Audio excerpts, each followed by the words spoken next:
Армысыз көрермен, эфирде қорытынды жаңалықтардың студияда Хамида Саметова. Биыл ахат органдарының құрылғанына 100 жыл толды. Аудан әкімі Жарқынбек Борашұлы азаматтық хал актілерін тіркеу органдарының құрылғанына 100 жыл толуымен ахат органдарының 100 жылдығы қарсаңында адам баласының жыр етіп дүниеге келгеннен бастап өмірінің ақырғы сәтіне дейінгі құжаттарын рәсімдеуге аса үлкен жауапкершілікпен қарап, халыққа адал қызмет көрсетіп келе жатқан ахат органдарының қызметкерлерін құттықтап, мықты денсаулық, ұзақ ғұмыр еңбектеріне жеміс тіледі.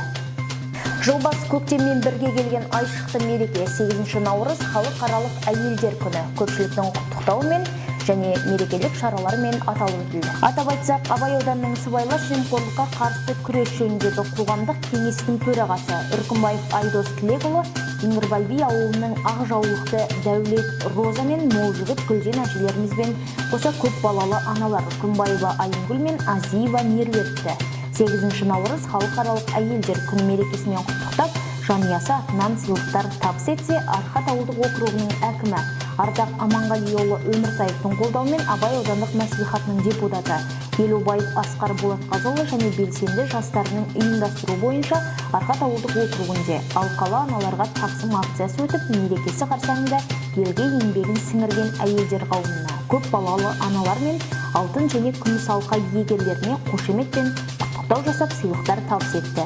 Сонымен қатар Көкбай ауылдық округінің әкімі Шәріпқазы Санбайұлы Жылқайдардың ұйымдастыруымен және жергілікті кәсіпкерлердің қолдауымен 8 наурыз халықаралық әйелдер күні мерекесі қарсаңында көп балалы аналарды құттықтау және оларға құрмет көрсету шаралары өтуімен қоса азық-түлік себеттер мен сыйлықтар табыстады. Аталмыш игі бастаманы қолдап, көктемнің алғашқы күндерімен тұспа-тұс келген киелі мереке қарсаңында жомарт жүректерінің қалауымен аналарға демеу бола білген көкбайлық кәсіпкерлерге аналар көңілі разы болды. Қайырымды істер марафоны жалпы ұлттық жобасы жалғасын табуда.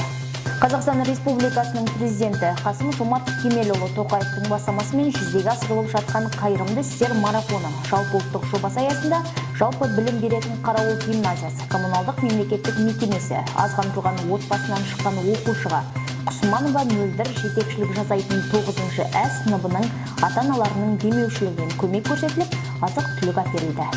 Шығыс адалдық алаңы жобасы аясында Қарауыл ауылындағы Дауа дәріханасында дәрі-дәрмек бағасының негізсіз көтерілмеуіне мониторинг жүргізілді. Жерлесіміз Зере Оңғарова химия пән олимпиадасынан 1-ші орынды иеленді. Аманжолов атындағы Шығыс Қазақстан университетінің ұйымдастыруымен қала және облыс мектептерінің оқушылары арасында химия пәнінен Қарауыл гимназиясының 10-шы А сынып оқушысы Оңғарова Зере Нұржанқызы юниорлар олимпиадасында 1-ші орынды иеленді. Пән мұғалімі Абламбаева Мәрзия шын жүректен құттықтаймыз. Өткен 2021 жылы Қарауыл ауылында су құбырларын қайта жаңғырту бойынша жұмыстар жүргізілген болатын. Биылғы 2021 жылы бұл жұмыстар өз жалғасын табуда.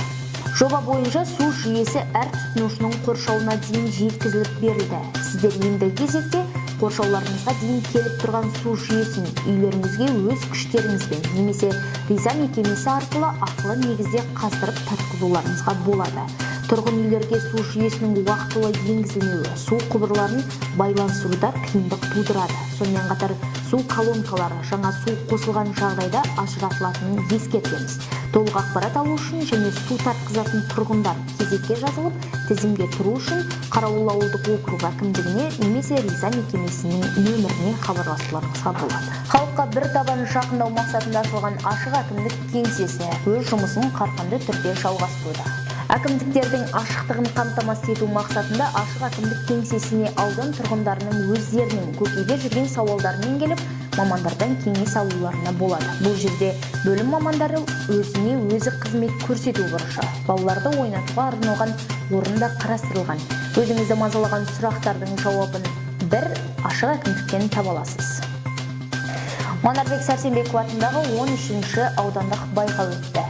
Кіші топтан 1-ші орында Құсмелянова Айзере, орта топтан бас жүлдені Әлжасаров Дамир, жоғарғы топтан бас жүлдені Ғазиз Айзере жеңіп алды. Шын жүректен құттықтаймыз. 2021 жылы 11 наурызда жалпы және негізгі білім беретін мектептер оқушыларының үлгеріміндегі олқылықтарды қалпына келтіру және білім сапасын арттыру іс-шарасына байланысты әдістемелік кеңес отырысы өткізілді. Жиынға аудан мектептерінің, мектепке дейінгі ұйымдарының, оқу тәрбиесі жөніндегі ұйымдастырушылар мен әр мектептен мектеп тынысынан хабары мол белсенді педагогтері қатысты. Күн тәртібінде білім сапасының қорытындыларына талдау, алдағы міндеттер, 9-11 сынып оқушыларының қорытынды аттестаттауға дайындық барысы, педагогикалық әдептің кейбір мәселелері туралы Қазақстан Республикасы білім және ғылым министрінің 2020 жылғы 11 мамырдағы номер 190 бұйрығы талқыланды. Құрметті көрермендер, апта ішіне келіп түскен басты жаңалықтар легі осындай. Бөлісері жақсы жаңалықтарымыз көп болсын, көріскенше күн жақсы.